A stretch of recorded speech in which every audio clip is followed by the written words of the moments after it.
So recently, I announced that I was switching hands indefinitely at the end of this season. So August 2020, when that season starts up, I'll be lefty full time. And I've mentioned a past shoulder injury and a few years bowling left-handed before, but I never really told the story behind it. The footage playing in the background is from about 3.5 years ago, I think March-ish, 2016, right before I gave my right arm a shot again. For starters, the ambidextrous thing started pretty early on. I'm right-handed, but my mom bought my dad the original Nintendo when it came out in 1985. So I had a controller in my hand at age 4. I played the piano. I was huge into Legos, and so I was into a bunch of things that I had to use both my hands for pretty young. Now, what really pushed it though was when I started to play basketball in high school. I've always been undersized and skinny, so I had to play smarter, which I still really didn't do much, but most of the kids would only dribble with their dominant hand. So I was at least smart enough to shadow them heavy that direction on defense, and I put a lot of effort into learning how to dribble, do layups, and even shoot left-handed. Now, I started bowling after I graduated high school, or started seriously anyway. I bowled for a year or two when I was 11 or 12. So enough at least to kind of have the idea down. But a couple years after I started again full time when I was 19, I spent so much time in the pro shop that I got offered a job, and part of the deal was free practice. So naturally, when you're that age, I'd go out and throw 20 games right-handed, or until I got a blister or got tired or something, and then I'd try bowling left-handed for the fun of it because I'd done so many left-handed things before, and it turned out I wasn't too bad. So I did take it semi-serious when I wasn't just horsing around. I did take it kind of serious when I was practicing, at least. Then came the fateful day when I was playing a pickup game of basketball with some friends from high school. I think I was 25-ish. I stole the ball and I was on a fast break and was going for a layup on the left side of the goal naturally. It was kind of funny because I got so good at doing layups left-handed that I felt more comfortable just going up left-handed than I did right-handed. But I had a buddy on me on the other team that was playing me pretty tight, and I saw one of my teammates kind of trailing and setting up in the right corner behind the three-point line. And so I tried to be Kobe Bryant because Kobe Bryant was the guy back in 2005 or whenever this was. Found out quickly I'm not Kobe Bryant. So I faked going up for the layup, and I was trying to scoop it under, so I went up with my left hand, or I went up with both hands and then was going to do this, but then I tried to do this and scoop it under into my teammate. Well, when I scooped the ball, I scooped it so fast that my shoulder popped out and landed 6 inches in the wrong direction right down here. So, or behind where my pec should have been, because I don't really have those. So I'm crawling around on the floor, dragging my arm while my buddy's trying to figure out what the hell happened, because it was pretty visually disturbing. And he never touched me. I mean, he didn't get close to touching me. He tried to play good, honest defense. So that was all cool. But the thing about a dislocation is that it's not painful at first. It feels really awkward or uncomfortable to the point that you can't take your mind off of it, but you're not actually in pain. Part of it's the sensation, and part of it's the idea that your shoulder is definitely in the wrong spot, and you can't really move your arm. But it's like when you really need to pop like your knee or your hip or something, and you just don't do it, or you can't do it or something. Now, my parents lived about 5 minutes from where I was playing at, so I called them on my push-button Nokia phone, and they came and took me to the emergency room. Now, by the time they got to me and got me to the ER, it had been about 45 minutes, and by then it was starting to hurt. They got me in as quick as they could and cut my shirt off and sent me to get x-rays, which was a little interesting because I was all hunched over because my shoulder, instead of being here, it's down here. And so I'm doing this thing the whole time. And I literally couldn't stand up straight, which was naturally exactly what they wanted me to do so they could get good x-rays. Setting the shoulder was the old-fashioned way, which is really, the only way to do it. Give me some pain meds, put a foot in my armpit, and pull. Now, the fun thing with all that, though, is the thing about redheads being both more sensitive to pain and less sensitive to pain medication is 100% completely true. And if you're curious, you can Google that. It's an actual thing. But I'm a complete pansy when it comes to pain. And I'm also really, really resistant to pain meds. So they gave me a shot of fentanyl to kind of half knock me out so the doctor could set my shoulder. And so they give it to me, and I'm kind of sitting there, and everybody's talking to me to, as soon as I'm not answering or kind of dipping out of consciousness that they can go for it. But I'm sitting there, and they're talking, nothing's happening. Like 5 minutes later, nothing's happening. Keep talking to me, giving each other weird looks. After 10 minutes, nothing's still happening. The doctor keeps looking at my mom, who's an RN. They're confused. And just in case you didn't know, fentanyl's about 50 to 100 times stronger than morphine. So this is good stuff. And I'm just not feeling anything. Now, when I got my wisdom teeth taken out a couple years ago, I was straight huffing the knockout gas for 2 solid minutes before I finally started going under.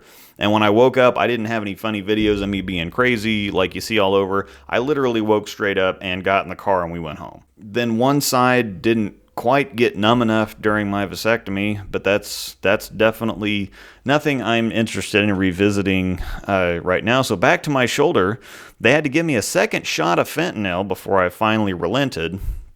So I got my shoulder back in, and they found out that no real damage was done. I just stretched some stuff out, maybe partially tore some muscles or something. I can't really remember, but the point is that I didn't need surgery.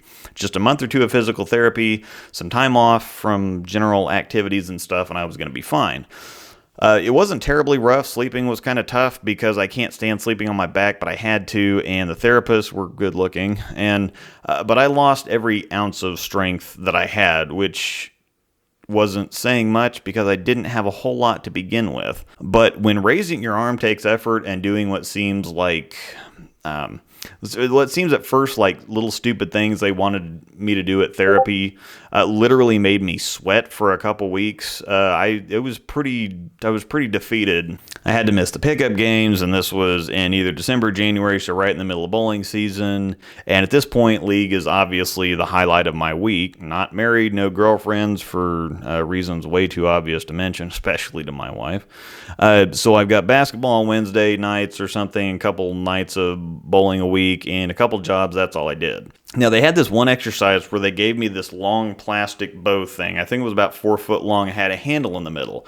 And I was supposed to hold it straight out in front of me and make it wobble or vibrate as hard as I could. And the more I could make the ends flap, or the faster that I could go, the stronger they knew that I was getting. The first couple times, I could barely hold it out in front of me, let alone get it to do anything. And then I had those big rubber band things to kind of put in a door and do this and whatever else, and a few other exercises. But if anything required just the use of the front part of my shoulder right here, let alone any kind of strength, it just wasn't happening.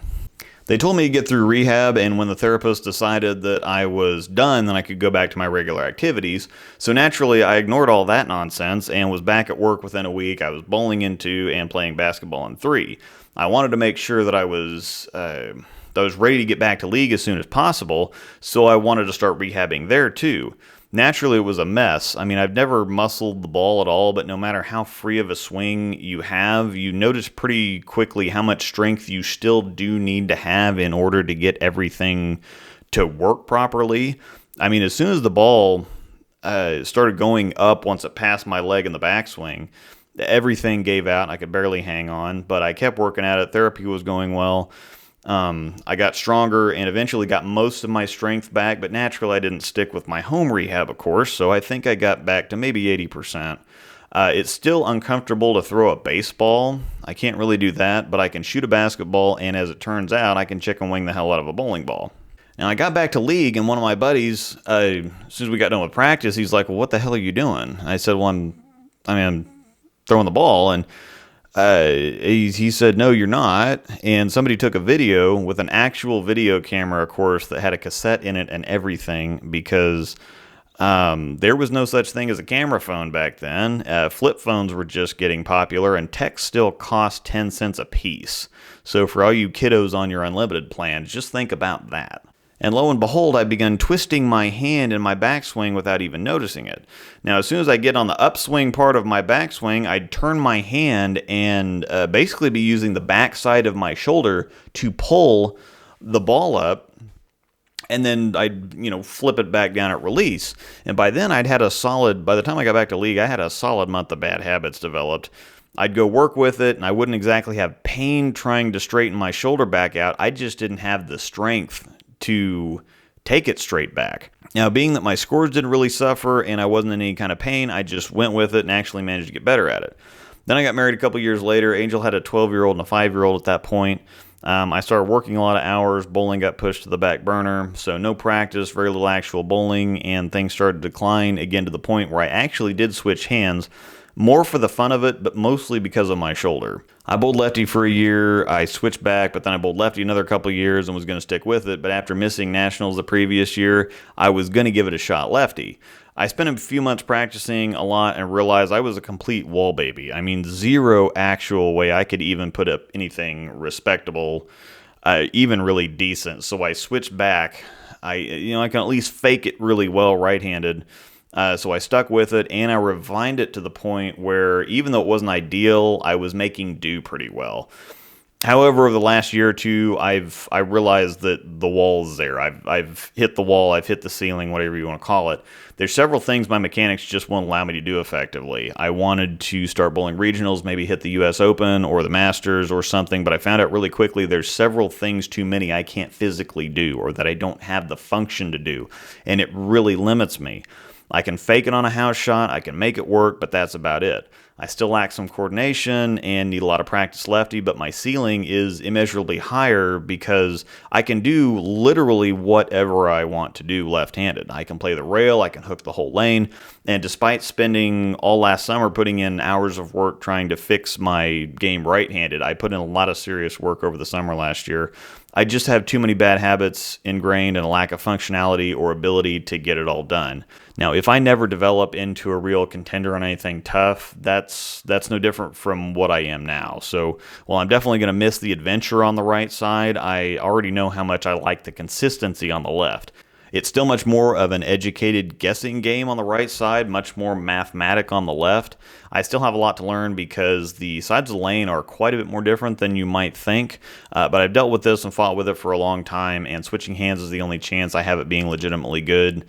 It's also pretty embarrassing for me and tough to earn respect when you throw the ball like I do. So if I had to put my approach on camera in videos starting out right-handed, there's zero way that I'd be where I'm at now.